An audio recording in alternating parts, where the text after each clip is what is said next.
threats to democracy. Welcome to Cowboy Logic. I'm doing the point. Hey, Ron, come in here when you can. I know I'm throwing you the quick curveball, but hey, give me a point, Ron. I was ready this time. Give me a point. Yeah. There you go. Yeah. Speaking of which, Cowboy Logic laser.com. Yep.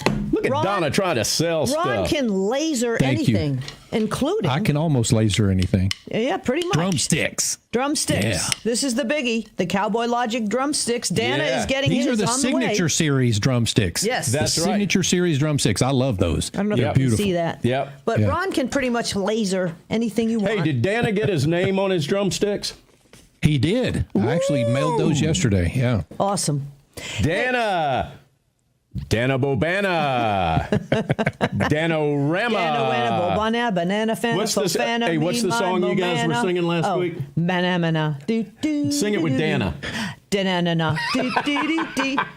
Danana. Yeah. All right. I have breaking news, folks. A federal judge has limited Donald Trump to only one Diet Coke a day. No. Yes. Say that isn't Yes. so, Donna. Tell me that's fake news. And Donald Trump, another federal judge, has also ruled that Donald Trump can no longer wear a red tie. No. Yes. Tell me this is fake news. Tell me that you're getting this from people like Jake Tapper. It is all fake news, but seriously, that's pretty much what it's getting down to. The guy can't even move. They're starting to run out of things that they're telling him that they can't do. But this is not fake news. We actually have an arrest.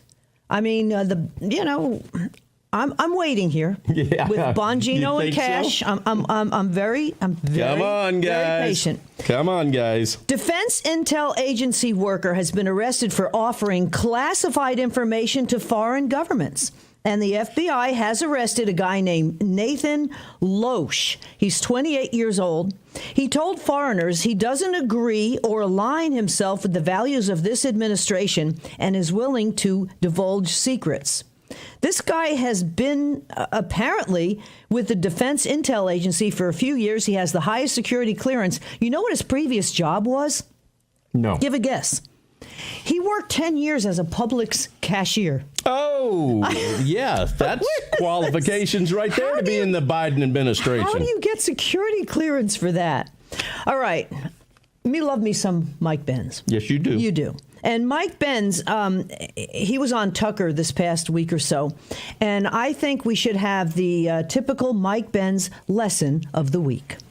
Everyone understands the concept of big donors having a big influence on politics. Not only do they largely play the key role in determining who's president through the funding that they provide, but I say donor drafter because they draft off the policies off of the U.S. government. They don't just donate into it. Like in a bike race, you always want to be not in first. You want to be right behind the guy in first so that the guy in first is cutting the wind for you so that you don't suffer the costs of the extra exertion to cut the wind. The Pentagon cuts the wind for companies, for multinational corporations. The State Department cuts the wind for multinational corporations and private equity funds and the whole financial overclass. The CIA cuts the wind for corporations and financial firms. USAID cuts the wind. And so you have these figures like George Soros, for example, and Bill Gates, who are now obviously very well renowned in the NGO world. The Open Society Foundation, the Bill and Melinda Gates Foundation, Rockefeller, Carnegie Foundation, Ford Foundation. All of these have corporations and financial firms attached to their philanthropy. So they will receive funding from the U.S. government, from USAID, or their portfolio assets will, or their portfolio NGOs or companies will, but they will also donate into it. And I bring this up because oftentimes they are paid by the government, but oftentimes they're actually paying into a government project that advances some other interest.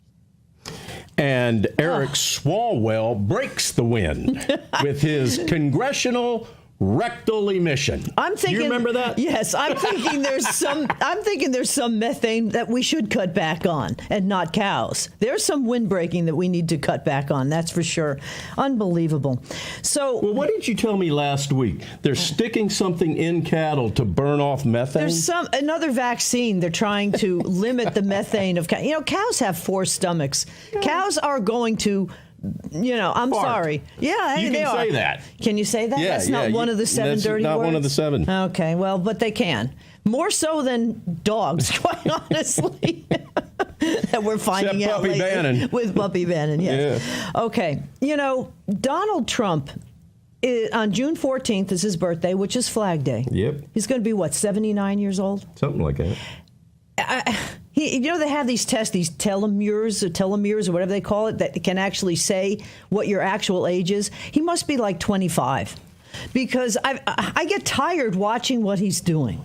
So last week, he's got a press conference in the Oval Office with Elon Musk, talking about how Doge is still doing its job. And Elon is saying, well, Doge is going to grow stronger, even though Elon is stepping away. So far, though, Doge has done a $1 trillion, their goal is $1 trillion in reductions. Now, obviously, they're hitting a lot of headwinds with all this. They're up to 100. A lot of break wins. Yeah, really more headwinds with this. $160 billion already, which is pretty good for 100 days. I mean, come on, you got to look at what's going on here. But then Elon goes on Ted Cruz's podcast. Oh, by the way, then Trump flew over to Pennsylvania and did another rally, which was unbelievable. So Elon goes on Ted Cruz's podcast, and he talks about magic money machines. So I call it magic money computer, any computer which can just make money out of thin air. That's magic money. So how does that work? It just issues payments. And you said there's something like 11 of these computers at Treasury that are sending out trillions in payments? They're mostly at Treasury. Some are, but there's some at HHS, there's one or two at State, there's some at DOD. I think we found now 14 magic money computers. 14, okay. They just send money out of nothing. It's unbelievable. And billions were spent between the last 2024 election and the time Donald Trump took office. We're going to have more on that in the second segment. Wait till you see that one. But I mean, this is unbelievable. This is where all this money is going, and there's no accountability. There's no forensic audit on anything. And I think all we need to do really at this point is start doing a forensic audit of most of the people in Congress. This is why they're fighting tooth and nail, because Real estate. All multimillionaires. Real estate. Yes. Sam Real Antar, estate. that's it. Sam Antar has done a 7-month investigation. And we had Jason Goodman on, a few weeks ago talking about this. Crowdsource the Truth, by the way. Crowdsourcethetruth.org. He's got a lot of great stuff. But Sam Antar did a 7-month investigation on all of this real estate stuff, especially with Letitia James. Okay? Now, Tish is saying, and Pam Of course she is. Pam Bondi, by the way, is Can't looking wait to at hear this. this. I'm not holding my breath on this one either, but New York AG Letitia James attempted to deflect the growing controversy over her questionable real estate dealings, because you can't be in two places at one time. It's a scientific thing, right? Okay. She supposedly had a house in Virginia that was her main residence. Now, when it's your main residence, that means usually you take better care of it, and usually you get a lower interest rate. But she also had buildings in New York, which she had to have if she's going to be New York AG, because if she lives in Virginia, she can't be in New York, and therefore she can't be New York AG. So now she's saying, well, I bought this house for my two nieces, and my sister, who I guess her sister's a single mom or something, and my nieces, and I'm trying to take care of my family. Those nieces have long histories of criminal records. Those nieces they're adults. They're in their 20s and 30s. Child abuse, trespassing, grand larceny. These children are all adults. One has a 20-year rap sheet. She's 36 years old. And Abby Lowell is her lawyer, so let's just see what happens with that. That should be interesting, but that's only one. Look They into all the have real estate, everybody. They all have real estate And issues. look at the siblings and the wives and the family members. Yep. That's what's going on. It certainly is. And we're going to be back more with Cowboy Logic right after this.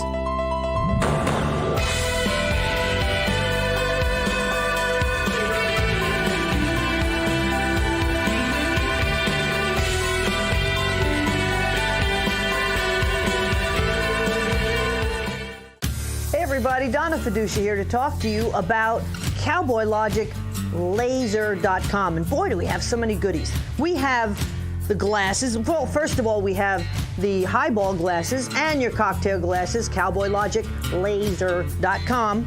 Or you have the carpenter pencils, which Don loves so much, and he shows them all the time on our show. And, well, it comes with a sharpener, too, cowboylogiclaser.com. And you got coffee mugs. Anything you want, they can laser it on. Now, this one I'm not even going to open up because I almost chopped my finger off first time, but they do have a Cowboy Logic laser knife as well. Anything you want, cowboylogiclaser.com, cowboylogiclaser.com, promo code 1776, get you 10% off, folks. And the stuff is just really great. It supports the show, and we really do appreciate it. cowboylogiclaser.com.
Baby. Welcome back to Cowboy Logic. Who's an outlaw? Yeah, I guess we are. All right. I used to love those outlaw shows, man. I watched all those things. Man, My favorite movie is Butch Cassidy and the Sundance Kid. Those outlaws, anyway. We've got morons on our team. Morons. Morons. I got morons on my team. Classic line from that. Speaking of that, it takes a certain kind of stupid or a woke liberal to badmouth the U.S. getting the Gold Dome missile defense system. I mean, really. And then Canada, now Trump, you realize it's called whatever. I don't know what the Israelis call it. I forget. Iron Dome. Iron Dome. But Trump makes it sound better because they Gold Dome. Okay. Meanwhile, Canada, if they want in, can shell out $61 billion. And we'll see if that happens or not. I have a question.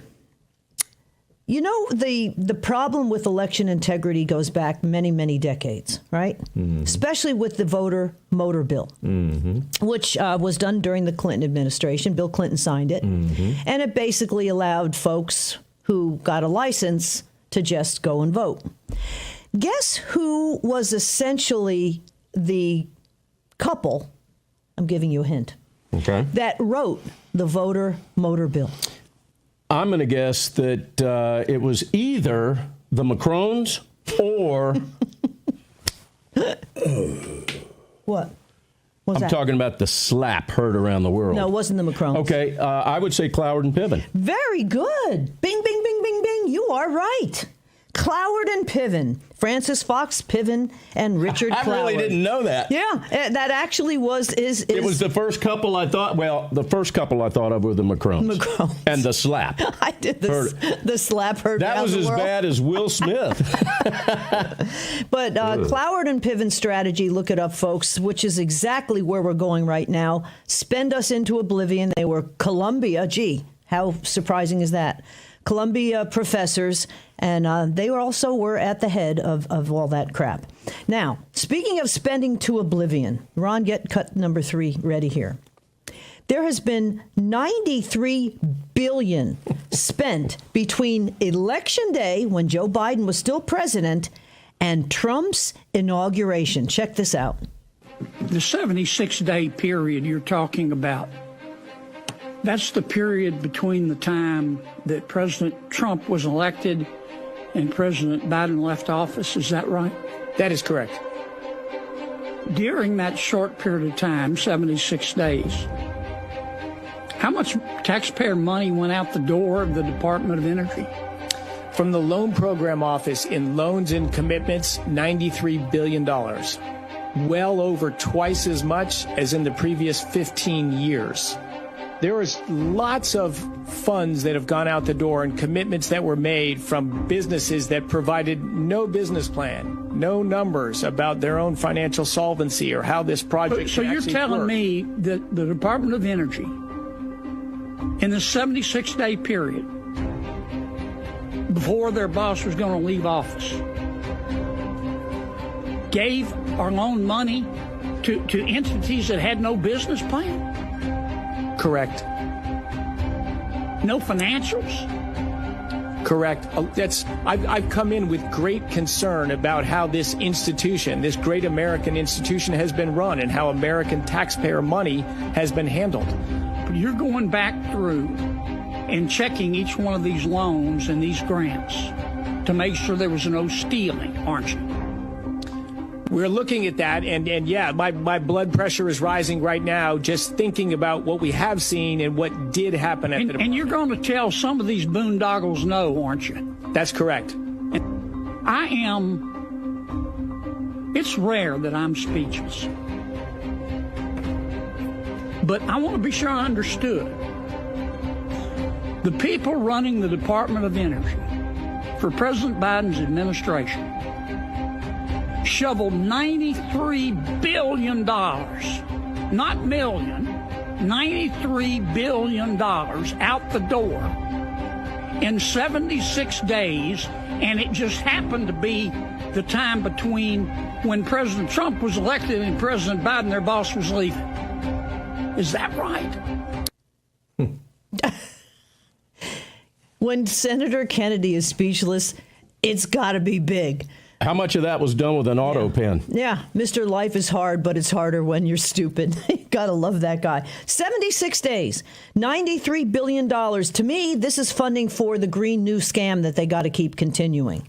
So even when Trump is in there for another, 3.5 years, the garbage is going to continue unless this is stopped. I kind of got to agree with the Senate Republicans, rather, who are saying they're not really going to go along with this big, beautiful deal. All we need to do is go back to pre-COVID spending. The government expanded by over 40% during COVID, and nobody even came to work. All those buildings are empty. Why can't we just go back to pre-COVID spending? It was out of control even back then. And again, with all the auto pen, I totally agree with Jack Posobiec, by the way. Yeah. That means Ketanji Brown Jackson probably should not be on the Supreme Court. That's huge. That's huge. So we've been talking about how busy Trump has been lately, right?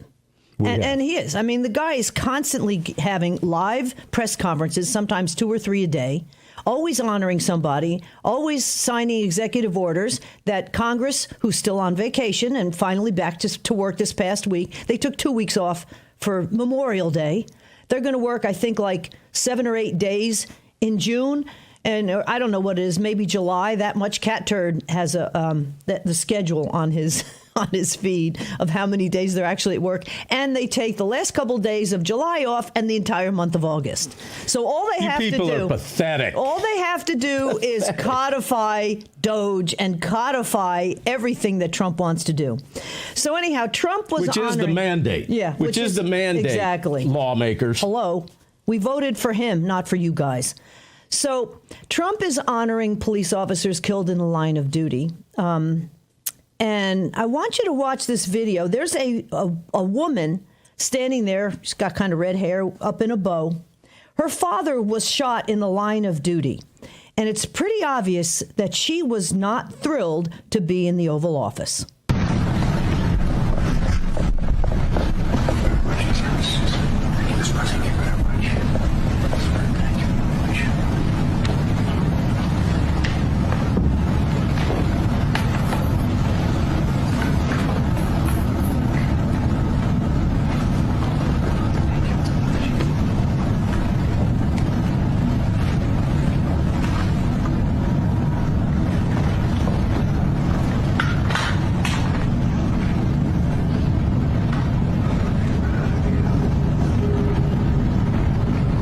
This is actually my worst nightmare, to go viral, become a meme, whatever. I literally just landed back home and I got a text from my friend that was like, "You're going viral." And I was like, God, no. To cover some points, not a cop, not a Republican.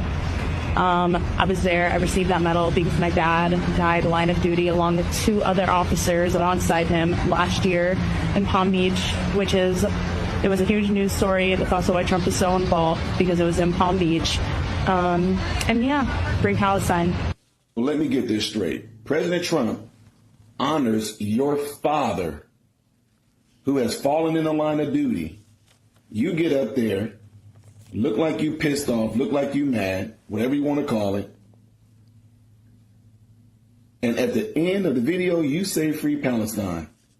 You might as well just take everything Trump did for your father and just throw it all away. You literally just pissed on what Trump honors your father for because you made it about you. I mean, you do know you did not have to accept the invitation, right? But no, you chose to go there because you knew you was going to a place that not many people get to go to. You knew your friends was going to be all ranting and raving about it. You knew that you were going to get a lot of attention from going to the White House for Trump to do this for your father. It should have nothing to do with politics, but everything to do with the fact that a president wants to honor your father for something that he did. But okay, you get up here and you make it all political. But I tell you what, you really feel that way? Go to Palestine. Let's see if you really want to free them. See how long you last. What a POS that woman is. Yeah. Her father dies in the line of duty so she can say stupid-ass things like that. Unfreaking believable. It really is. It's amazing to me how bad and how deep Trump derangement syndrome has gone. It really is. This girl has the freedom to speak. Let her try to do it over in Palestine or pretty much any Middle East country. See how long she lasts. Pathetic. Absolute pathetic. Ingrate. And it disgusts me. And I'm sure it disgusts you, too. Don is speechless. That's just amazing. like Senator Kennedy. Yeah. All right, so I'll take us to break, ladies and gentlemen. Are you noticing that I gave her all the time to do her headlines she wanted? Yeah. You're watching It's amazing. Cowboy Logic. We'll be right back.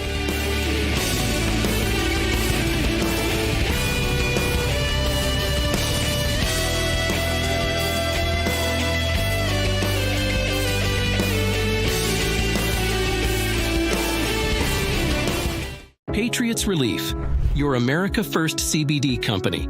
We are Christian, conservative, and committed to helping you feel your best. Are you tired of chronic pain holding you back? It's time for a change. Experience the remarkable healing properties of CBD, expertly designed to alleviate pain and promote internal balance. Patriot's Relief is here for you. Visit our website or call now. Use your promo code to unlock exclusive savings. Patriot's Relief, helping you get out of pain and live life to the fullest.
Now, we haven't said anything about why you just saw that bumper, but we have got probably one of the most special opportunities that we have ever had, and this one hits really close to home, especially with me, and that is we are going to be talking to Brandy Jackson, who is Michael's niece, Michael Jackson's niece, and Jackie Jackson's daughter of the Jacksons. I need to kind of prep this, and it's going to take a little bit of the time out of the first segment that we're going to do with Brandy. But I've had a business relationship, having the honor of being able to work with Michael, with Janet, with the Jacksons, and that's how we were connected, or how I was connected with Brandy. We had a number of conversations, and I said, would you ever join us on Cowboy Logic to talk about how stellar the Jackson family is, and how, quite frankly, in 2009, I was driving home from work when I found out that we'd lost Michael. And I can remember, as a grown guy that has horse poop in his boots and a cowboy hat on his head, crying because we'd lost Michael Jackson. So without any more of that, I want to bring in the stellar Brandy Jackson, who has become a friend. And there she is. Brandy, welcome. Welcome to Cowboy Logic, and we are honored that you're going to join us. And for the next hour, ladies and gentlemen, we're going to talk about the Jackson clan. And we're going to... How do you keep that to 1 hour? That's what. That's going to be impossible. We'll try. We're not. We're not. We're going to get a lot in here, though. Brandy, the first question that I want to throw to you that's got to be on the minds of all our beloved viewers is, what's it like to grow up in that kind of musical royalty, stardom at a level that we can't even understand? Yeah. We can't even wrap our fingers around it, or our heads around it. What's it like to be a Jackson and grow up? Yeah, it's one of those things where growing up, I didn't know any different.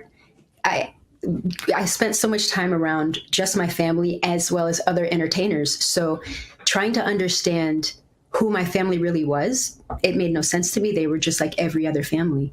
So it wasn't until I got to maybe high school or so that people really started to make a big deal about it at school. Maybe even before that, I should say middle school, because that's when the first allegations came out on my Uncle Michael. And so there was a little bit of a rough patch there. But once I really understood who my family was, I was like, wow, this is pretty cool. But to be honest, I think I didn't a little cool. Just a little cool. It's like, pretty cool. Okay, yeah. like in grade school, if you went over to, I don't know, Betty's house, okay, to spend the night on a Friday night or a Saturday night, was it like a total letdown? No, it was normal. The thing is, I grew up very normal. Even though my family is this huge, sensation in some ways to some people, they're very normal people, very grounded. When we're at home, it's a normal household. We're cooking and talking and dancing and singing and playing games. So when I would go to my friend's house, it felt exactly the same. They are cooking and singing and dancing and playing games. The only difference is maybe there aren't different animals walking around the house. And the singing isn't as great as it might be at my house. You know what I mean? But it still felt like a normal family. Or Grandma Catherine's food was always the best. Am I right? Oh, so good. Yes. Yeah. We do come from a family of great cooks, I have to say. Well, I want to brag about your dad very quickly, and I will make this quick. Ladies and gentlemen, I've been doing what I do for over 2 decades and have worked with the most famous people on the planet. Jackie Jackson treated my driver better than almost anybody has ever treated my drivers. And the report that I got back is the man is amazing and he is humble on a scale that he couldn't even figure out. And so I wanted to let you know that, and that's what I have found in dealing with the Jackson family. But you know what it is to me right now is that it's grandma. Your grandma, Catherine, kept that family together and tried to make life just like life. I mean, everybody goes through the same, aging process and everything else. And yet then you go out on the road and you're entertained. You got to come back and, I liken it to, well, I forget who it was, somebody who emceed the Grammys or something one day. And he came home and he goes, and then I'm out there walking the dog thinking, an hour before, hundreds of millions of people were watching me, or maybe it was the Oscars, something like that. But, to actually have that to come back to and to be that well grounded, that's family. And that started with Grandma Catherine. I think you're so right. With any family, it starts at the foundation. And if that foundation isn't strong and filled with love, things can fall apart over time. And especially with a family like this, where you're out in the limelight and you've got different people, different businesses and entities trying to pull you apart and tear the family apart. We had to stay very strong. And I think that I'm not Jehovah's Witness, but the family was raised Jehovah's Witness, which people are familiar as a pretty strict religion. And so we operate strictly within that. And that honor comes from our belief in God and our love for grandma. So when we operate in the world, it does go right back to grandma every single time. She kept this foundation very, very strong. Do you remember your age, the first time that you went to Neverland Ranch? To be honest with you, I don't. I don't remember the first time. No, so here's the thing. I was born in 82 and he got the ranch in like 84 or 85. So my earliest memories have been at the ranch my whole life. Wow. But I can tell you that I had an 8th birthday party there and I invited 300 people to come. When I was like a wedding. I didn't even know 30 people. That's like a wedding. It was insane. It was absolutely insane. But it was on that trip that I understood the scale of the ranch because I saw everyone else's reaction to it. It was normal to me. But when I saw how they behaved and how they were receiving it is when I really start to understand what this was. But for me, it was better than Disneyland. Disneyland was awesome and great and I love it. But take me to the ranch before I go to Disneyland. I was just about to say that. I remember seeing aerial pictures of Neverland and going, wow, that's nicer than Disneyland. I wish I could go there, It's awesome. Yes. It was beautiful. And, I mean, there were just animals everywhere, right? I mean, we have 11 horses and 4 dogs. And no other varmints can live with our 4 dogs. We're going to talk to you about that because we're into rescues. Yes. We're into rescues, and I know you are.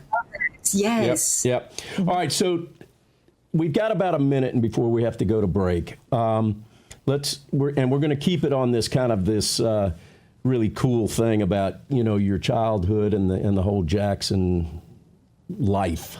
What are a couple of things about Neverland? You got less than a minute for this that you remember as being way over the top. To be honest, the whole place. There's no place that exists in this world like Neverland. There's not one single place. And it comes from the environment that he created. If you don't touch a single animal, you don't ride any rides. The feeling of the ranch is just pure love. And that can't be duplicated. It feels like magic. And unless you've been there, I can't describe it to you. It's something that you have to feel for yourself. So it's not one specific thing. It's the feeling that they created.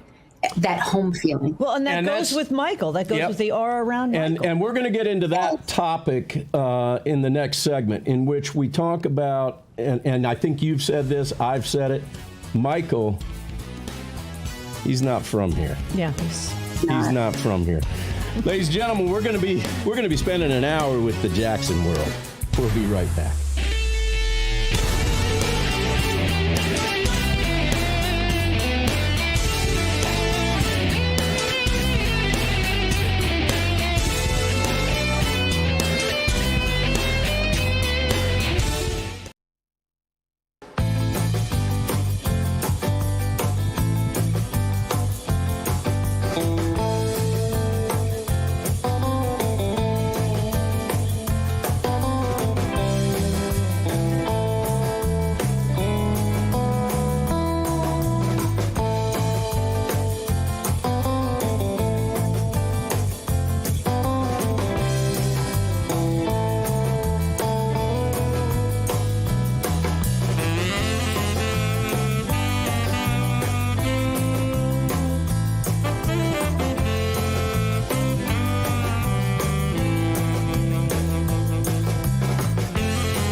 if you aren't dancing on all of these bumpers that we're doing at the beginning and the outro of these segments, you're either like 4 years old, 3 years old. Well, you might be dancing anyway, or you've had your head in the sand for the last 60 years.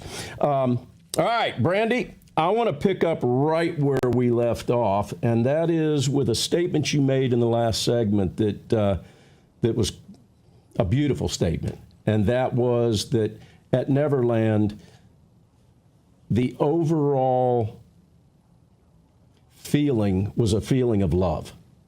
Yes. And I want you to get into that a little bit.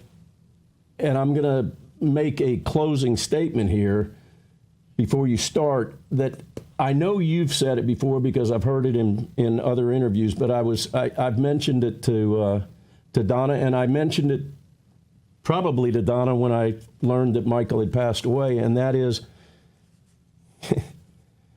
Michael was sent to Earth getting a little emo here. Michael was sent to Earth, and he's not from here. Right. That's why so many people have a hard time understanding Michael. But I can tell you that my drivers told me, the two drivers that were on a tour that I did with him, that they've never met a nicer gentleman. At the time his children were with him, he was a doting, loving father. And let's talk a little bit about the feeling of love that surrounded him 24/7. Yeah. Well, first I'd say I love that that is the message, that's the feeling and the message and understanding that you have of him, because that to me is 100% who he was. He's not from here, and people can't understand him at all. There's not another single person who I've ever met. I've met plenty of people that are filled with love, just really good, genuine people. But this guy is a little bit different. He's a lot different, let me just say. But he's somebody that I compare to Mickey Mouse or Peter Pan. You watch animations on TV, you think you understand the character, but you'll never meet him because he's just that grand and that large. But should you get the opportunity to meet him, within moments, minutes, and seconds how amazing he is. You meet his heart first, to be completely honest. It's his heart that you meet first. And when he built Neverland, for example, he built it to be a place of love and a place of refuge for children to go and have a great time. And really for himself as well. He couldn't go anywhere. He couldn't go to the movies. He couldn't go to Disneyland. So this was a place for him to be home and be happy. And in order to do that and be happy at his home, he had to build it with other people that are of like mind. So when he built this ranch and employed all of the people there, they were some of the most beautiful people also. Everyone that worked there had a heart of gold and understood who he was and what his mission was. So not just with him, when you were interacting with his staff, you were dealing with some of the sweetest people ever. So it's just the whole place exuded nothing but love. And it came from, in my opinion, someone who is not from this planet and descended from straight above. I know that sounds crazy, but when you meet, hey, listen, understand. God sends us gifts. Yeah. Yes. The word larger than life is there are angels that are walking around on this earth. Yes. Talk a little bit about, if you would, how, I just can't imagine being like 5 years old and being a superstar. So he never had the chance to grow up. I'm old enough to remember Elvis Presley and the Beatles. And again, they had similar problems. Like you say, he could never go anywhere. So he had Neverland to do things. Elvis Presley used to rent movie theaters for an entire night to bring friends to, because he couldn't just go to a movie. And the same with the Beatles, anywhere they went, that kind of thing. So he in my opinion, it seemed like he needed that to grow up and have kids around him, to have the childhood he was really never allowed to have. Exactly. Yeah, you're so right. And the thing with children is they don't judge you. So adults were constantly judging him. Why are you doing this? Why do you do that? Why do you look like this? Why is your skin lightening? Children didn't do that to him. It was just pure love, and they just wanted to have fun. So I think he found refuge in children. Now, I've seen some stories that, and it sort of fits, that he would never sit at the adult table when he got bigger. He always went to the kids' table. It's so true. Hey, I've done that too. Okay, listen. Don hasn't grown up. Yeah. Don has never grown up, but that's another story. That's the coach's table. But I mean, that's so cool, and that's kind of what endeared us to him for so many years. Yes. Again, there were so many, like you say, the adults judging him, but the kids around him said everything was fine. There was never any problem. The great work that he did, for Ryan White and Macaulay Culkin said there was never anything, and yet nobody wants to believe that kind of thing. I know. Well, let's go there. We got about 5 minutes in this segment, and I'm going to use, first of all, our beloved viewers know our disdain, disgust. We are repulsed by the mainstream media. Yeah. Okay. And I know that during the many rough years of Michael's life that had to overflow into the whole Jackson family, that the mainstream media were taking big-time shots at him that were unfounded. Many of them were debunked and disproved, if not all of them. But I want to find out why you think they really started going after him. And I got a feeling it has to do with the power that he achieved. Money. And publishing. Yes. Because he owned everything and he worked out a stellar deal. You got about 3.5 minutes, and I'm going to let you take that and run with it and educate all of us. Okay. Well, like you said, you touched on it. Growing up in the industry, and he kept getting bigger and bigger and bigger. He's a businessman, and he's about investments. So he saved his money and decided that he was going to buy half of Sony. And once he did that, it just kind of changed his life. I think the whole trajectory of where he was going and where he was heading had completely changed in ways that he would have never dreamed. So on one hand, he's doing these great business moves, but on the other, he's disrupted the entire. Sony is one of the biggest companies in the country, and especially for California, he's disrupted the entire country with their business flow, and they weren't going to have that. So first, they wanted to tear him down based on what he had done in that sense, owning the publishing. But beyond just publishing, he is one of the biggest figures in the world and has influence. If he wanted to do that, if he wanted to put out certain messages, he would have more influence than most people on the planet. So I think that their goal was to, one, pull his power away, pull his influence down, make him into this horrible heathen that everyone should hate. But then I don't think it's just about power and money. I do think that this country is also ran on some really sick people.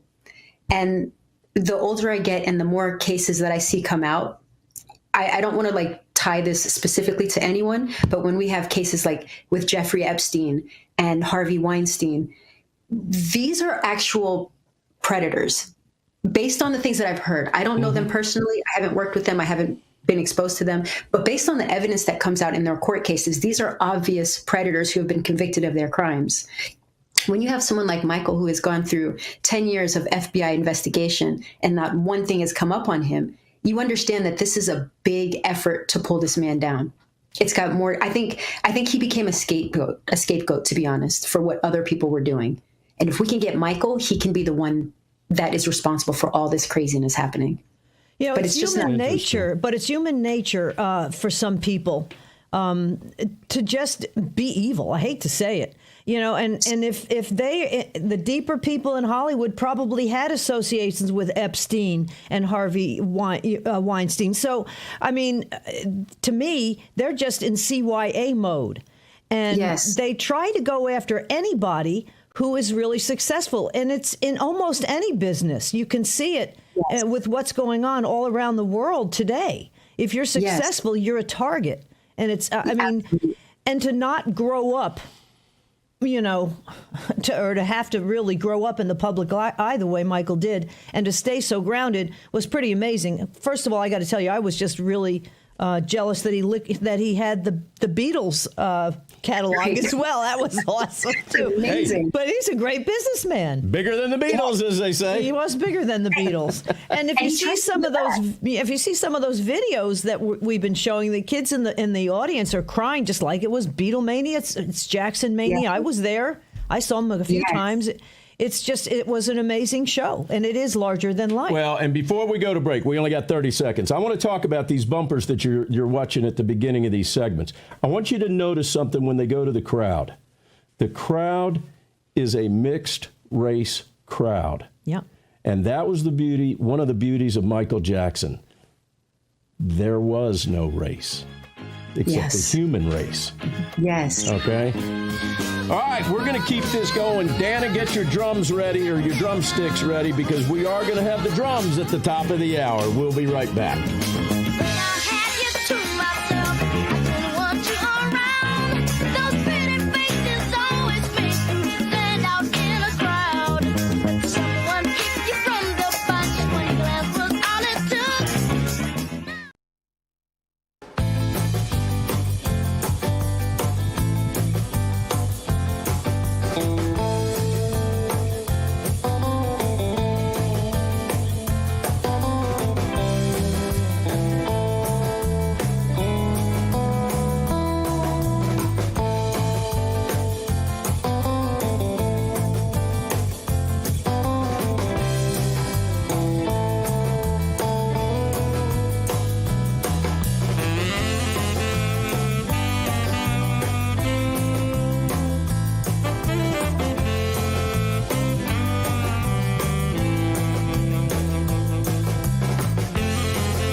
Yeah, baby. Still have to have our barn party. Yeah, we do. Except I'm going to use a set of sticks that...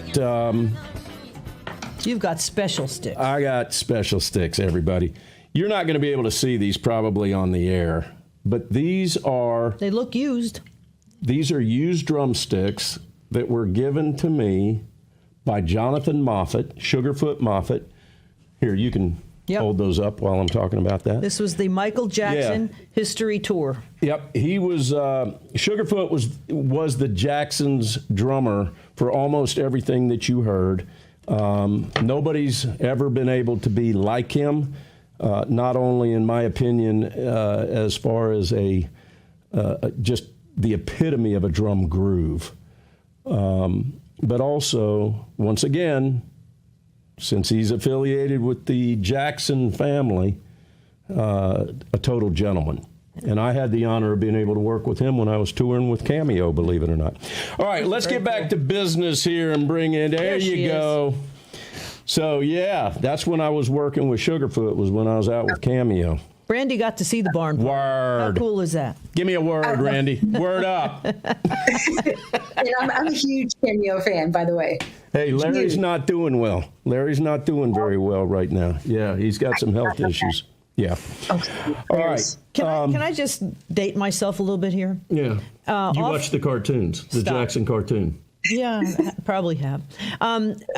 Before we started taping this, and we were showing you some of the intros that we were going to show, I said, I'm old enough to remember the Ed Sullivan Show, where they had to cut Elvis off at the waist because he was gyrating too much. And you didn't even know that. I was like, so now I really feel old. But, I mean, we've come such a long way, I would say, since Elvis kind of broke some ground there for everybody as far as the crotch shot is concerned. I thought of a question. I thought of a question that I've been meaning to ask you. Even in our phone calls, I was going to ask you this. Do you know how to moonwalk? I'd lie to you if I told you I haven't tried. I have tried, but I can't do it. I cannot do it. I actually was going to ask you that. Look, I have it written down. Can you? Donna's actually got it written down. I was going to ask you that. Yeah, I've tried too. It doesn't work. All right, it doesn't work. Let's get serious because we've had a lot of fun, and that's what Michael Jackson and the Jacksons' legacy should be: fun, love, talent, beauty, excellence. All of those words are what I think of when I think of the Jackson name. Thank you. Including you. You've been stellar to do business with and to get to know. You're too kind. Thank you. And likewise with you. I'm so grateful to have met you. Thank you. Let's talk about some things that are painful, and that is the death of Michael. I remember that day like I remember other very poignant days in my life. Yep. It was such a terrible loss that will never be regained. Yes. Why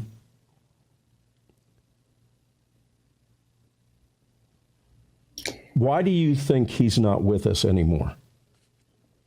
I think, to be honest with you, I think that he turned into such a business. Personally, he's the best human being on the planet, but other people look at him as a business and just a business. And I think that as he was preparing for that tour, he was exhausted. He was run down. He needed a break. And I don't think that the business allowed him to take that break. And granted, he made the decision to have a doctor that would help him find ways to sleep. But he doesn't make the decision on what's okay to take and what isn't. And I think that those lines and everything there got blurred as to what's okay and what isn't in order to get a business to move forward. And I think that the people in control allowed things that they shouldn't have, which cost him his life. If he could have just taken a break, I think he would have recovered. It happens to all of us. We see entertainers go on stage for exhaustion. They come out, they have to cancel their tour. It's happened to Mariah Carey. It's happened to the best. But they're not being pushed to keep going. figure it out, take a drug, do whatever you have to do to keep going. And he was not held to the normal standards.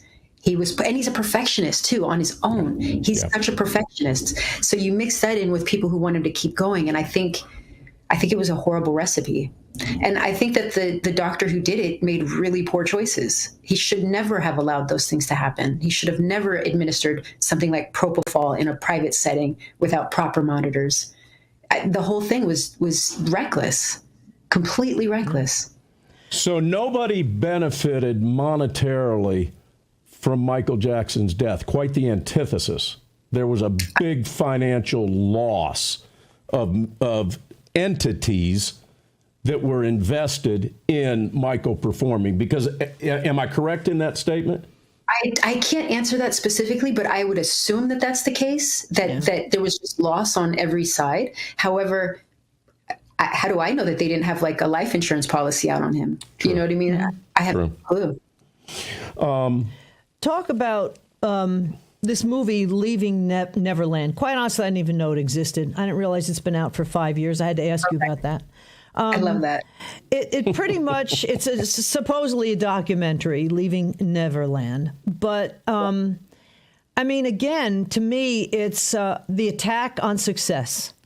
That's pretty much what has to happen. And it happened from his closest friends and his allies. Out of all the things that I've seen him go through different allegations. This one hurt me the most, specifically because I knew the main accuser in this Leaving Neverland forum. I dated him for just about 10 years. We were best friends. We were extremely close. And all of the instances that he tried to reference in Leaving Neverland were completely false. He either made them up or he exaggerated what happened or told the story in a twisted way. And so when I saw it, I was in complete disbelief. When the allegations came out earlier and I was in middle school, I had met those children before, but I didn't know them in the way that I knew this kid. So I felt very compelled to come out and speak against it. I feel no shame saying his name. He's said it publicly. Yeah. Wade Robson is the gentleman that spearheaded that Leaving Neverland film, and he went and got somebody else to join him named James Safechuck. But the whole thing, like you said, they were friends. My uncle took care of Wade and his whole family. Anything that they needed, he would help him with his business adventures or anything that he needed, finding a new career.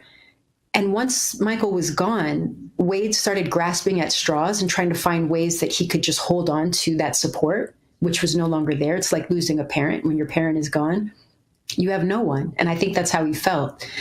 And once he couldn't get things out of the estate is when he decided to come with these allegations that he had been molested. There's no proof of it. Everything that he has said is not true. The timelines aren't even correct.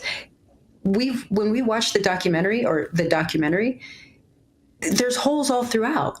None of it is true. And I implore people to investigate some of the things that we reference with the timelines, and it's all out on the internet. I'd have to spend 4 or 5 hours here to give you all of those little holes, but there's holes through and through. And to see your friends doing this to him is, I think, the most devastating part. Yeah. He was part of that whole civil suit, right? Or the possible civil suit. There was a lawsuit involved and everything. Right. There's been the initial civil suit that I think you're referring to is the one that happened, I want to say 20 years ago, but time has flown so much. It could be 30 years ago at this point. That was $10-20 million, something to that effect, that the insurance company paid when my uncle. Right. Okay. Right.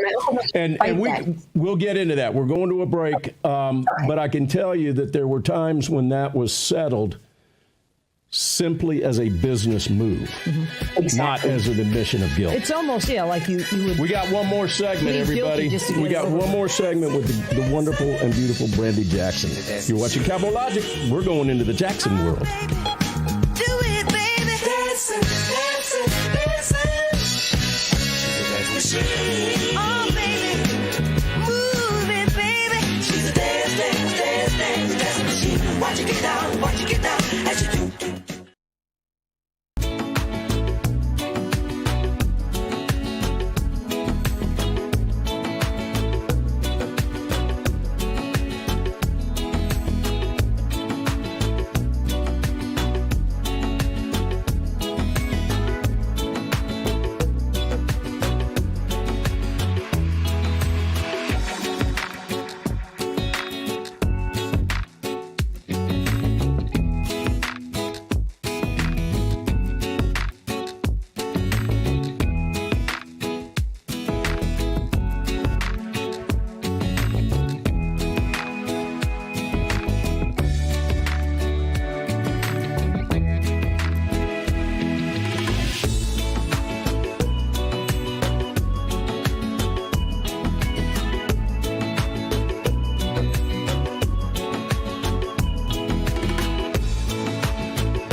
subject, taking a little bit of a different turn here because it's so cool to be talking to Michael Jackson's niece, Brandy Jackson, whose father is Jackie Jackson of the Jacksons.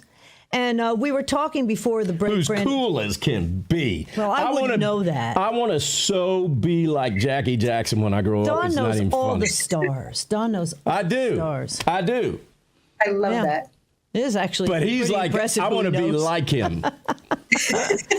Now, before the break, Brandy, we were talking about this, what I really call a mockumentary, Leaving Neverland, which is basically lambasting Michael's reputation, is what it's all about. And at one point, Oprah Winfrey said that she was in love with your dad. Yes. And you guys were very close. Oprah, in fact, was granted an interview with Blanket Paris and Prince right after Michael passed away. They are now young adults. But then she sort of came back and endorsed this movie. And I just don't get it. Me either. I must say, me either. It caught us all by storm. We were blindsided by the fact that she did that. The thing that was so strange about it, first of all, before I even say what I'm going to say, I've always been a fan of Oprah. And I think that majority of people and my family have been, which is why they felt comfortable letting her into the home and interviewing Paris, Prince, and Blanket as they were children, little children who just lost their father. With my grandmother, they were having this interview. And even in that interview, Oprah did ask some questions that were a little off-putting, in my opinion, but that happens, and it's necessary in journalism and certain interviews. It's just necessary to clear the air and get things out, so that's fine. But when this documentary came out, I don't recall the timeline specifically, but I want to tell you within a few days of Leaving Neverland being announced publicly that this was coming out, and it was at the film festivals, Oprah's interview was already lined up with these boys. How can you create such a strong platform of saying that this is fact, this is true, we're going to treat this man like he's a pedophile and a molester and a criminal? He is deceased. He has gone through so many court cases, fought those court cases, won those court cases, 10 years of investigation, and now he's gone and you're going to treat him like this? I was so upset. I couldn't even handle it. And I'm disgusted in the journalism from someone as professional and senior as her. I couldn't believe she did it, and it's changed my entire opinion and outlook of her. But even since that event, I've seen her do things like this to other people, and I just question journalism altogether at this point. And I have to say I'm grateful for platforms like yours, where you give people a chance to speak the truth and give their side of the story, because that's all that we wanted. We weren't expecting for people to just believe what we were saying wholeheartedly. If there's accusers of something, let them say their piece, let everything come out in the air so that people can defend themselves or say, whatever it is that they have to say. But Oprah didn't give us the chance, even though she had no evidence to do this. So I just have to say, as much as I've loved and respected Oprah, that really put a horrible taste in my mouth, and I'm disappointed. Yeah. Well, 5 years ago, her career, I look back on it, was waning a little bit. And when you create controversy, then you create attention. And again, it gets to the point where people in this business, for Michael to be as level-headed as he was, given what was thrown at him his entire life, is amazing. Because someone like Oprah, who's an adult, to be able to do what she's doing and what she's gone ahead and done is reprehensible. Yes. And she's not the only one. It happens in quite a few cases, unfortunately. Yeah, you're right. How are his children doing now that they're adults? I mean, they're like in their mid to late 20s, right? God, time flies. Yes, I know, it really does. I'm so proud of them. They're all doing very well. They're successful human beings as far as just maturing and handling all the stresses of the world. They're successful in that sense. We all know that their business is doing well. Prince, I have to say, is doing such an amazing thing. He has a foundation called Heal Los Angeles. And it's a take on Heal the World, but he's in Los Angeles. So he works with underprivileged children in all different facets, from providing necessary items like clothes, food, to teaching them how to cook and take care of themselves. He's got such an amazing thing that he's doing. And I'm just so proud of all three of them, to be completely honest. That's a relief to hear. Yeah. Because a relief again, to hear. that's family grounding.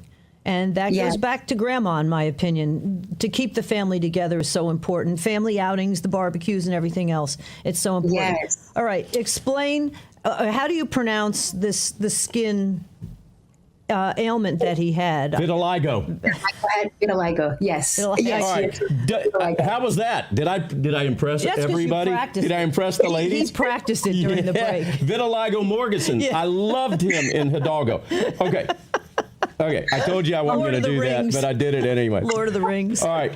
Here's the deal, everybody. So bad. Everybody's always talked about the fact that Michael wanted to be white. He wanted to look like Diana Ross. He was dyeing his skin. That is all. I can't say it on the network.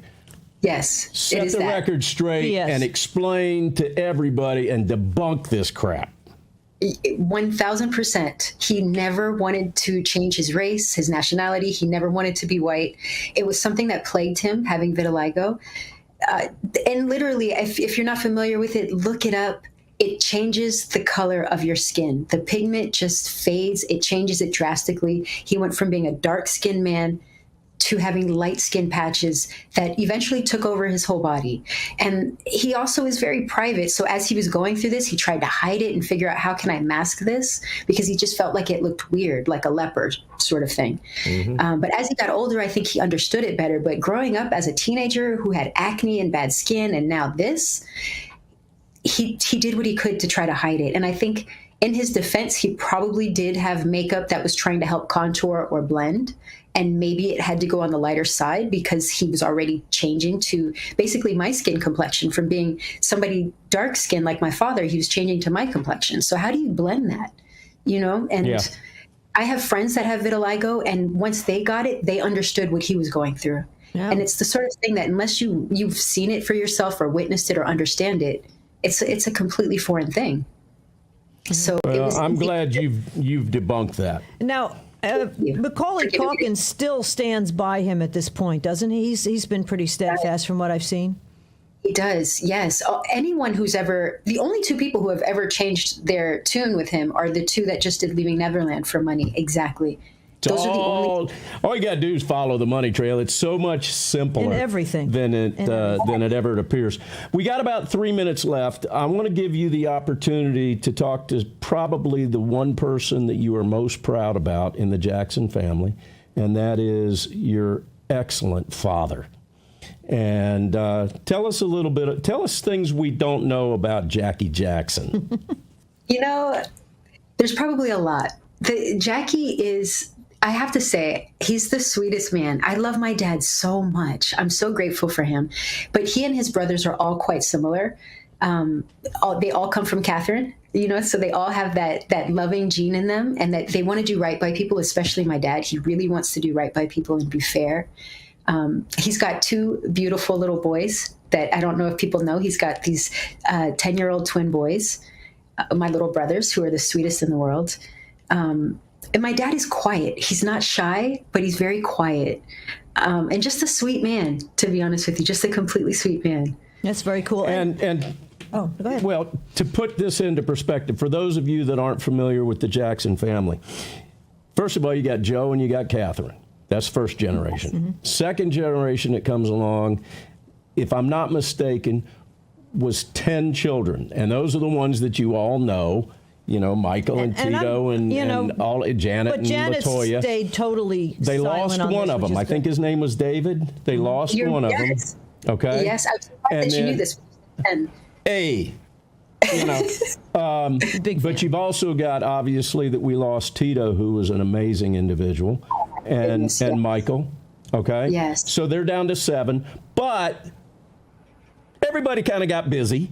And there's like 27 of you guys running around, okay? And I'm sure that's going to start multiplying. I mean, it's a massive, massive family. You got about 30 seconds. Describe what a Jackson homecoming is like. Oh my goodness. It's so much fun. We have them, we haven't had them for a little while, but we typically have them twice a year. And it's like a normal family reunion that anybody else might have. We call them reunions, and so, or family days. So we'll play Pictionary. Everyone is cooking together. Everyone has their own little thing that they're going to cook or be responsible for. We all come together. We play our games. They sing. They pull the guitars out and play guitar. Uncle Tito isn't there, so that won't be happening anymore, unfortunately. But it's such a beautiful day, and we spend from morning to night all day, just telling stories, catching up, playing, joking, water fights, all types of things. Water fights. I can see Michael at the kids' tables. Yep. I can still see him at the kids' table. That is exactly where it would be. Brandy Jackson, we appreciate you so much, and we appreciate what your family has given to all of us over the many, many decades. Ladies and gentlemen, I hope that this interview has been able to shed the proper light on the Jackson family. Thank you, Brandy. Brandy, thank you so much. God Ladies bless. and gentlemen, we'll be right back with more. My baby, it don't matter if you're black or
How do you stay so fresh after 4 years of prison soap?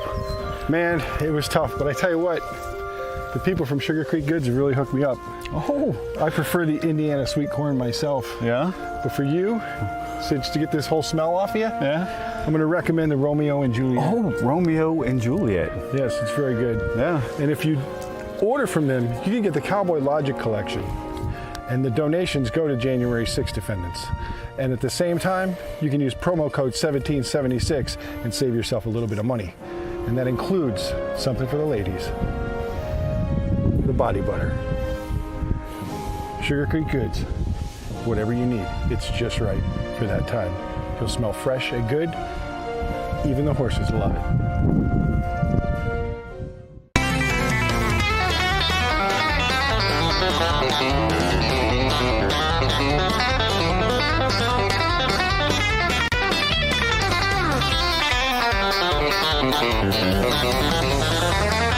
And we're back. Eric Willard, man, the guy has magic fingers. He's batomatic. He really is. He is totally amazing. Speaking of totally amazing, from another angle, at least from your health, let us bring in our own Dr. X-Ray. Again, folks, full disclosure, he is our personal doctor, and he's still practicing, hence, there's nothing wrong with your TV. He is obviously blurred out to protect his identity. That's right. But you know what? I think it was like back in 2021, you told us not to take the COVID vaccine. We're seeing all kinds. Yeah, 2020. 2020. Yeah. We're seeing all kinds of problems now, but we've got all I can say is RFK Jr. and Marco Rubio are surprising the hell out of me. And little Marco is doing an amazing job as Secretary of State so far. And, well, RFK has really had this in his sights for so long. Yeah. He hit the ground running. So let's talk about no MR all of a sudden. 4.5, 5 years later, oops, sorry, maybe you shouldn't take the vaccine if you're a pregnant woman or if you're a child. Or if you're a human being. I think that's where the limit is placed, Dr. X-Ray. I think it's that if you're a human being, you should not take an mRNA vaccine. But they're saying, am I accurate with that? No, because they're actually saying it's okay over 65 still. So they're not totally. But wait a minute, Dr. X-Ray, if you are a human being, should you take an mRNA vaccination? No. Okay, I win. I guess he should. That comes from his 35 years as an oncologist, a radiologist and an internist. Yes, go ahead. I'm sorry, Doc. Thank you for having me back. It's been quite a while since we've talked. Yep. I bet we got a lot to talk about.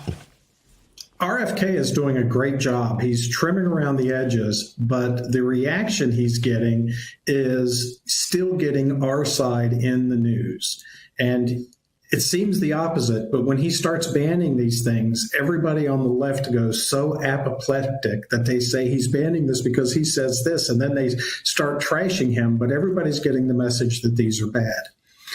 We talked about when they did the approval, these should have never been approved for pregnant women. 82% of the women in the series during the testing that they submitted to the FDA for the emergency use authorization, 82% of the women had miscarriages. They spontaneously aborted their kids. It should have never been given to pregnant women. People like Lena Nguyen, who's on their CNN expert, got on there and said every pregnant woman should take it to protect their baby. It's wrong. Every pregnant woman that took it, 75 to 80% of them lost their babies. It was a terrible thing. It should have never been given to kids because of the myocarditis and pericarditis. They've now shown that this is permanent heart damage. The damage caused by these vaccines is not going to go away. It's not gone away in 3 or 4 years. It's scarring down. It's not going to go away. So blocking it in kids and blocking it in pregnant women is a good first step. I think people are getting the idea that they shouldn't take it. There is still no statistical benefit for people over 65 taking it. In fact, it still kills more than it helps. The all-cause mortality after 2 shots in over 65 goes up 36%. So you're a third likely more to die if you've had 2 or 3 of these shots and you're over 65 than if you haven't. See, this is what really scares me. I mean, we knew early on that young children were not affected at all, yet so many people were scared into giving their kids this vaccine. Or forced. Hey, you got to do this to go to school. Yeah, to go to school. And this is like what I call like the 4 to 5 year plan. Oops, sorry. We've killed you. Oops, sorry, your life is ruined if you're a Jan 6er. Oops, we'll throw you in jail for something that might not have happened, but we think it happened, and then 4 years later, well, it didn't happen. I mean, it seems to be the case because the media doesn't do their job in the first place, or obviously they're paid off, and that is huge.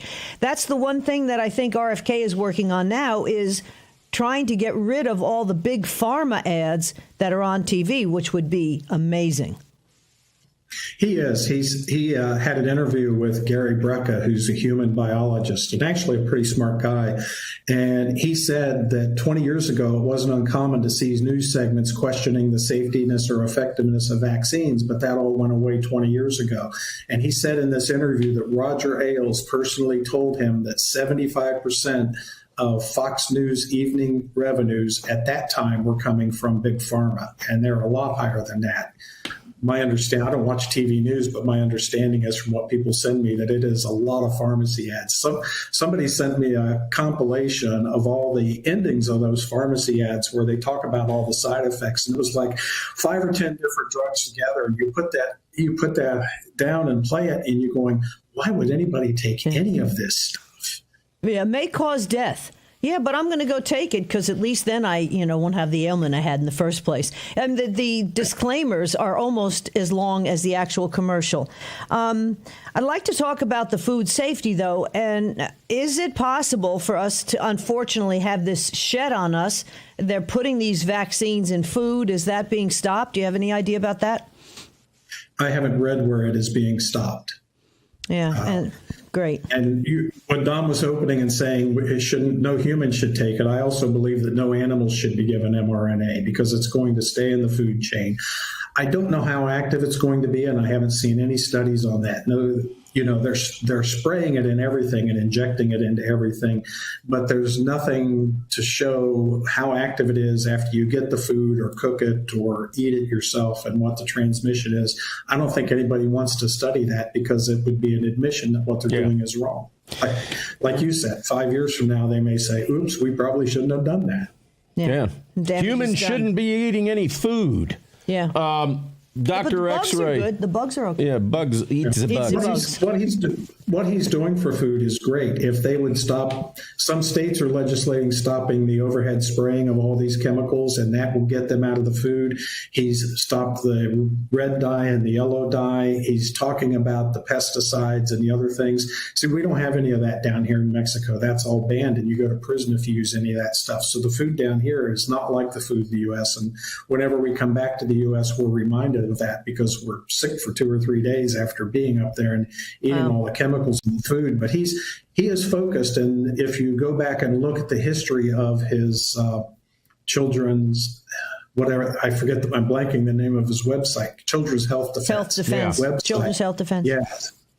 His focus has been toxins in the food for 10 or 15 years that he's had that website up, however long he's had that up. So he's aware of it and he's working on it. And I think he's rolling out things as fast as he dares to roll them out. And he's getting as much pushback as humanly possible. I'd like to read this quote from NPR about Kennedy. And it says, I think it is the interest of Robert Kennedy Jr. to make vaccines more expensive, less available, and more feared, said Dr. Paul Offit, a University of Pennsylvania vaccine expert. He's anti-vaccine activist, a science denialist who is going to do everything he can to tear down the infrastructure of this country for vaccines.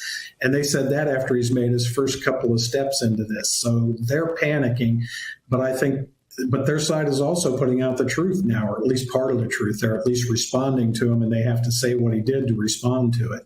Yeah. Hey, Skittles are okay now. Apparently, they're taking all the dyes out of that so we can eat Skittles. When they work on Doritos, then I'll be happy. With all the sugar, though. But Doritos, that wrecks your immune system, right, Doc? Unfortunately, Doritos is my downfall. I open up a bag, it's gone. Doc, we've got about a minute and a half before we have to go to break. I want to ask you about a situation that my coworker has been dealing with now for almost 2 weeks. And that is, he cut himself on a rusty piece of metal. He did what everybody would normally do. He goes in, has it stitched up. They give him a tetanus shot, and he's been in the ER more than he's been at work.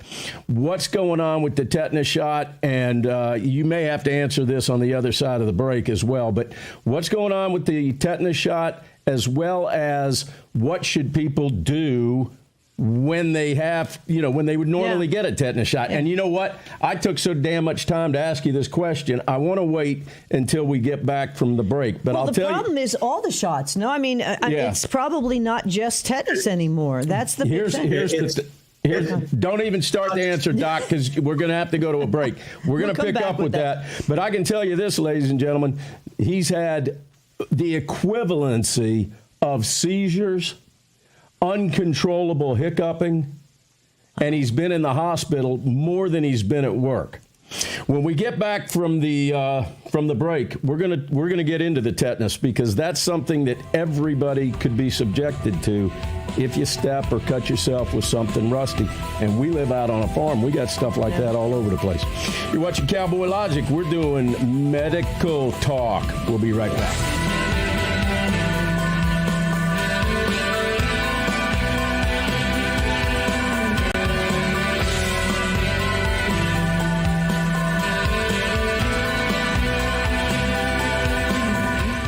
Ladies and gentlemen, if you go to drstellamd.com, you can actually telemedicine with her and become one of her personal patients.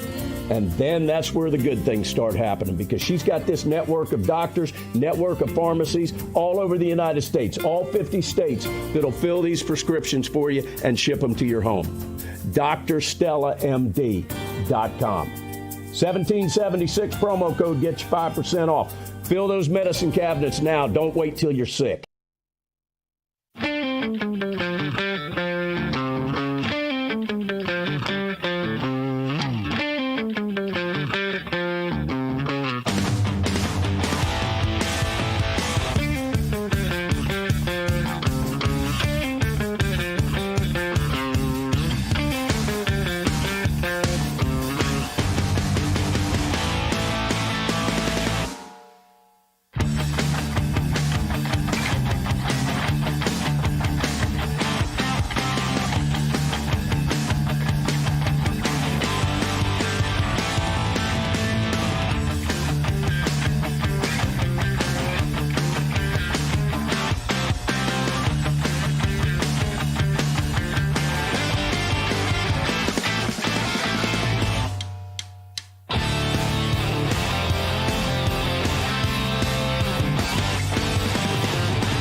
J6ers, you're damn right I want to pay J6ers. If you got wronged by the government, then you should be made right. That's America.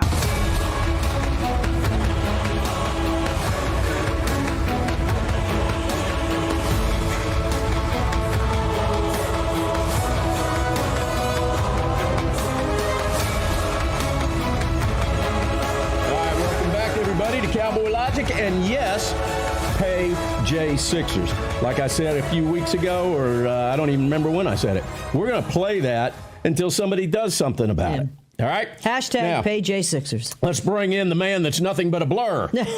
Dr. X-Ray. Interviews with him are a blur.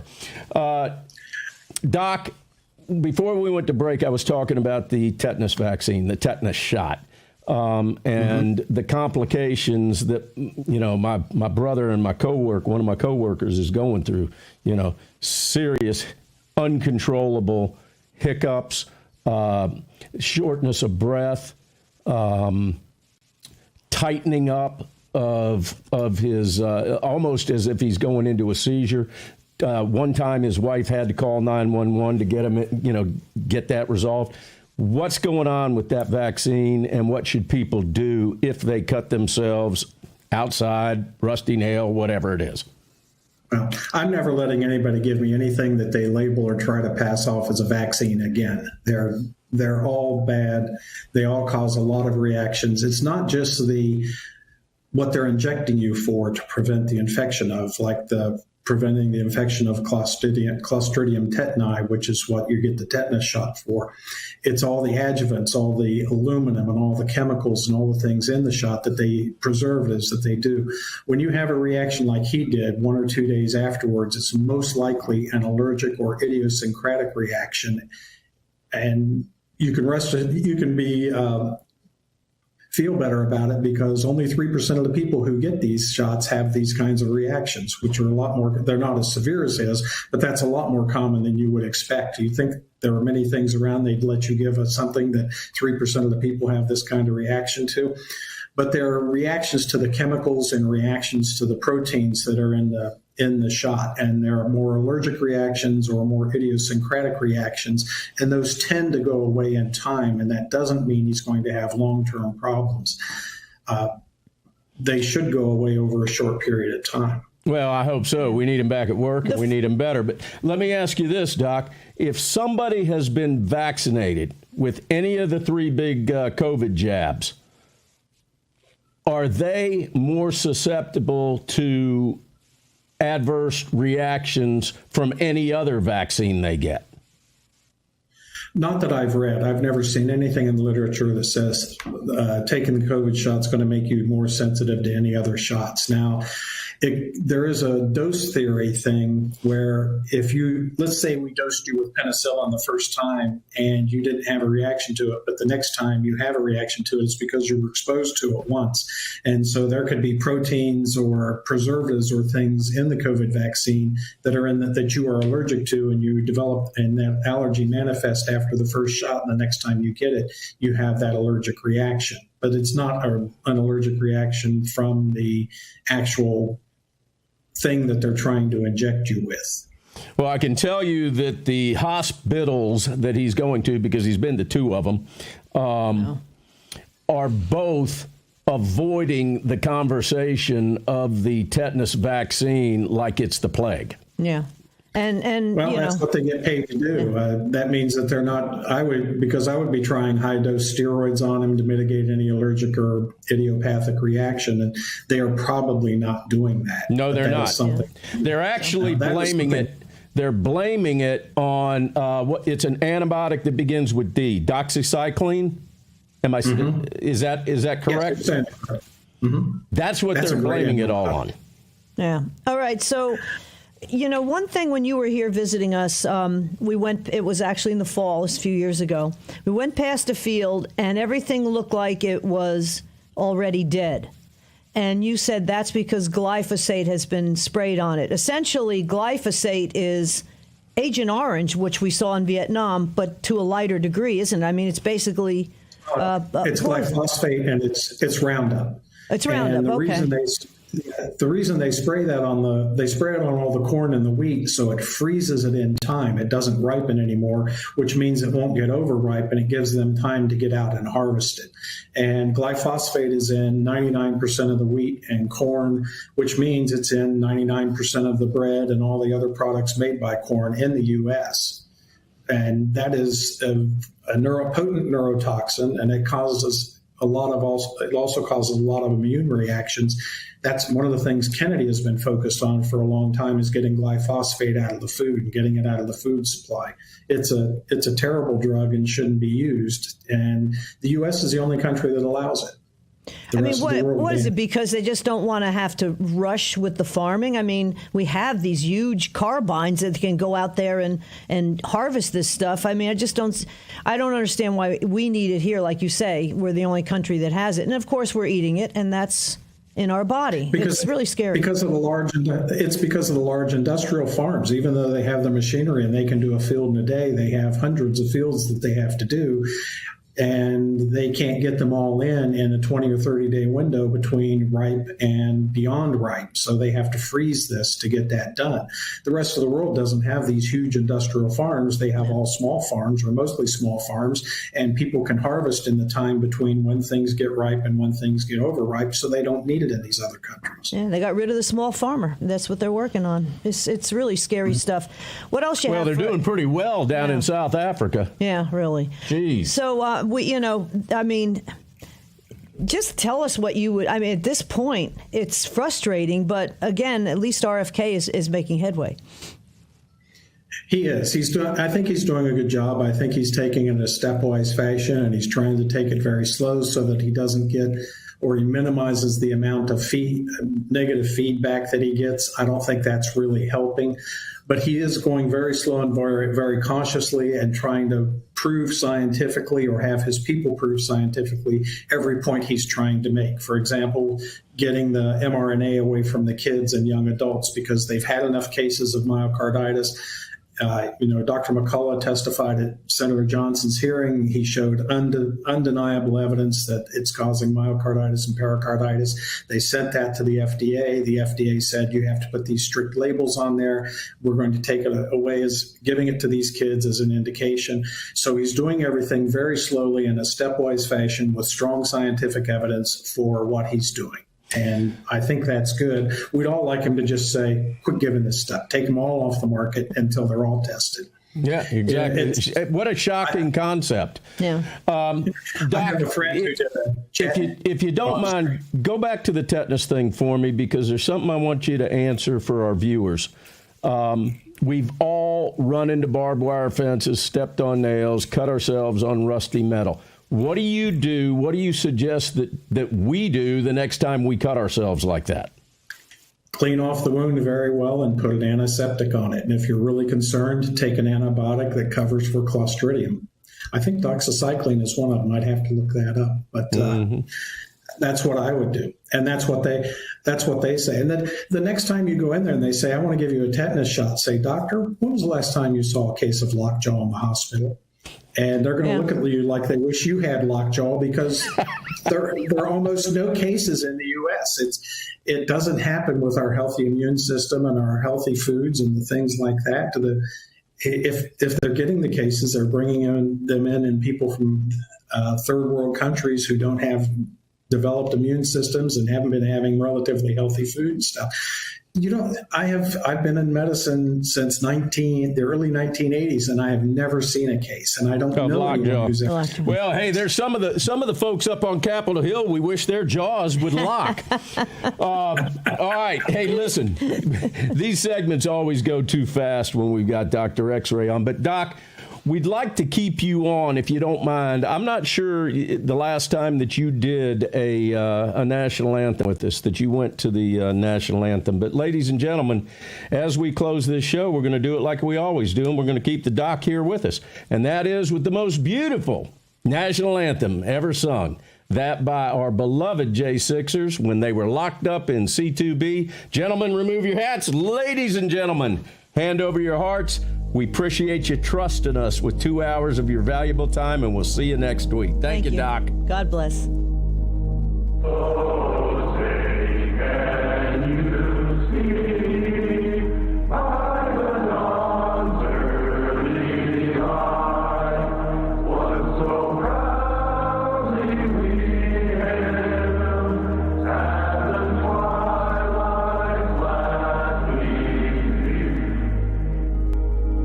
I pledge allegiance to the flag of the United States of America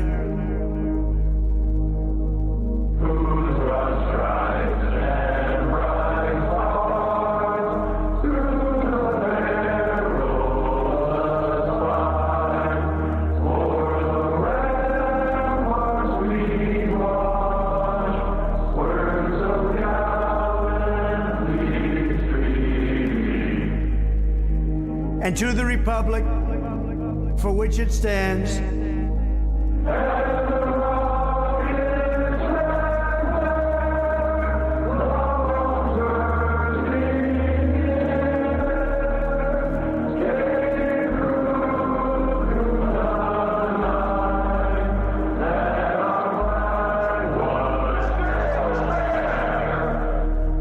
One nation, under God,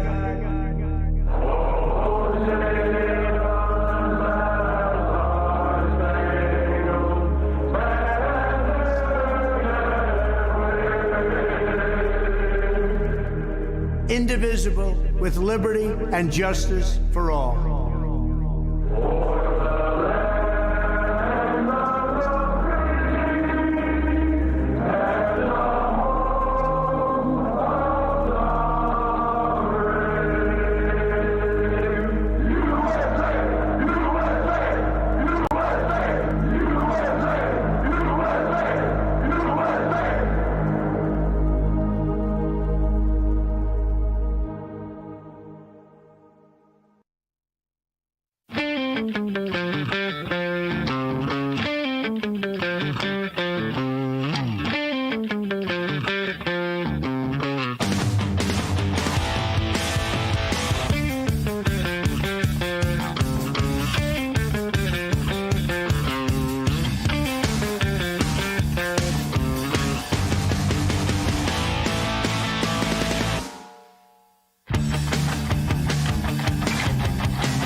Welcome back to Check the News.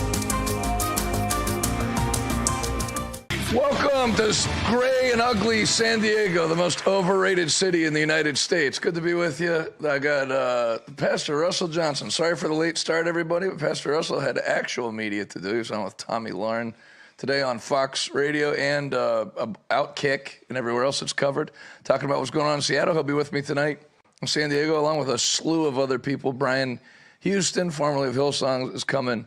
Ross Johnson, product of IVF, 2 lesbian mothers. If you don't know that, then you haven't spent 8 seconds with him. It's literally the first thing that comes out of his mouth. Today, we're checking the news. I want to get Pastor Ross. Now listen, you don't have to comment on anything that you don't want to comment on. You have an actual ministry to protect. So don't let me drag you down with me. You can just remain silent. Got insurance. No pressure. Let's check the news. Prominent Roman Catholic priest James Martin urges churches to celebrate Pride Month. Man, you can barely tell he's gay by looking at him. Roll it. Can Catholics celebrate Pride Month when the LGBTQ community marks its place in society? Plus, especially since I'm Pride... generally against lip filler, especially for men, but in this case, I'd make an exception. Where are your lips? You look like a poorly rendered PlayStation 2 character. Keep going. Is, after all, one of the 7 deadly sins? Well, Turn first of the air all, up remember here. that there It's are hotter 2 than a definitions $2 of fish pride. stick. The first is satisfaction that comes from your own accomplishments, which can morph into vanity, which is bad. But the second kind of pride is a consciousness of your own dignity. And that's closer to what Pride Month represents, a celebration of the human dignity of a group of people who have been for so long treated like dirt.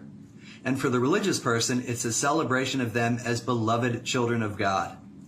It's especially important for churches to celebrate Pride, since a great deal of the rejection and even violence that the LGBTQ community has faced has been motivated by religion, or at least what people think religion teaches.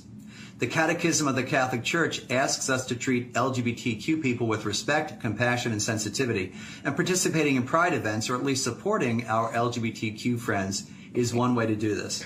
And just Boss, because you I don't have any LGBTQ friends. I actually don't even have any straight friends. Keep going. Celebrate Pride doesn't mean you have to agree with what every video, every article, or even every float in a parade has to say. It's more about supporting just the agree with the fundamental moderate human gay rights of pride this community, the right to live in safety, like the one by right to be Colgate treated as toothpaste. equals, and the right to be fully welcomed into society. Besides, complaints about the use of the word pride don't seem to happen in other situations. People say, I'm proud to be Catholic, or I'm proud to be an American, and no one objects to it or says that it's vanity. Pride is not about vanity, but human dignity. Maybe the best way to think about pride is to imagine what you'd say to a young person who finally summoned up the courage to tell you that they were LGBTQ. You know that God created them, you know that God loves them, and you know that God wants them to accept who they are. So you would probably say, I am so proud of you for being able to say that. I don't feel like you know me. That's the kind of pride that we celebrate this month. So happy Pride. Thoughts theologically? Man, that's a dumpster fire. That's a real situation. I know that Revival Today is working on their Pride Parade float, featuring me and you driving down the front streets of Pittsburgh. So I want to be an ally as best I can. But I was telling Tommy, she said, Russell, you think they got Pride Month in the Gaza Strip? And I said, well, no, because if they had any roofs left in the Gaza Strip, they'd be throwing people off the roofs, So it's only true. like in these like liberal Western like pseudo democracies where people are so still consumed with this like identity political type spirit where they do all this foolishness. Next. From yesterday, with Payne on Fox Business, U.S. economy to see much slower second half than investors expect. Now, this is Brian Westbury, who I like, and he was one of the only guys that didn't panic when Trump did the tariffs. So he's not a bear. He's a positive guy. So for him, it's odd to me that he didn't feel like it was going to go down the toilet in the first half of the year, but now he sees it slowing in the second half. So at least I don't agree with that, but I'm nowhere near as smart as him economically or probably any other way. So I want to read the article. Go ahead. You Good. No article. Praise God. I hate reading. Because it's not the kind of news that I guess people put out there. But check this out. The odds of recession this year, they've come down dramatically just in the last month. This is on most betting sites. This is Kalish from 30 to 31% from over 60% just a month ago. Now, my next guest agrees. He says the second quarter will be strong, but for the exact opposite reasons. The first quarter was weak.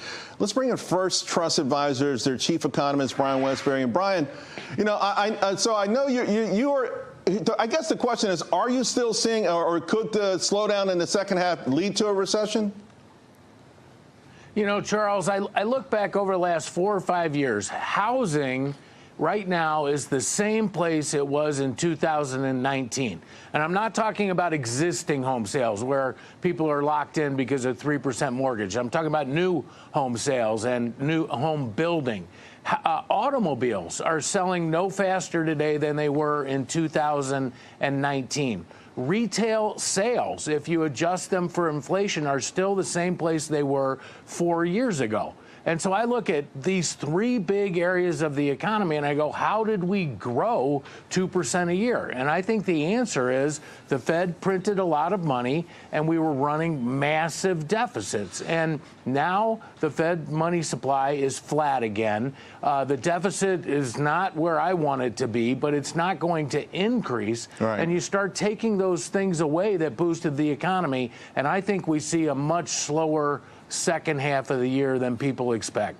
All right, so you just mentioned the Fed, right, and the debt, right, levels have grown. One thing we're going to put up a chart here for the audience because federal debt grew at a slower pace than GDP for a long time, right? You can see in this chart here, that was the norm, and then that all changed after the last, major recession, the great financial crisis, 2009, where we saw, of course, the federal debt soar. It absolutely erupted, Brian. But here's the thing: so did the stock market, so did corporate profits, and it feels like, and the question I'm asking is, have we somehow, as a system, forsaken Main Street for the benefit of Wall Street?